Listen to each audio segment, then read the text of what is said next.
My name is Galen Ahlstrand. I was born and raised in Rhode Island, and I'm a transgender person. I think it's kind of funny. Literally every single person, if you look at the record, you'll see every single person who's testified in opposition to these regulations tonight has stood up here and said, I agree that we need to protect all students from bullying and discrimination, but there's a but. And I just want to ask those people, if your parents, if it were your child that we were talking about, could there ever possibly be a but after that sentence? Now I understand, of course, that when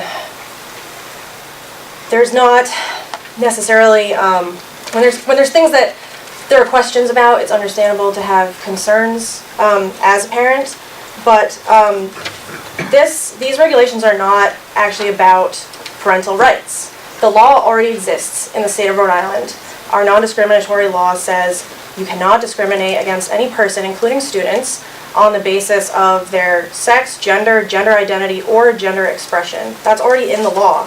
So these regulations are not about taking any rights or involvement away from parents. It's about preparing and educating teachers to be able to adhere to the law that already exists. Because currently we have a law that's in place, but there are no guidelines for teachers, so teachers don't know how to adhere to that law.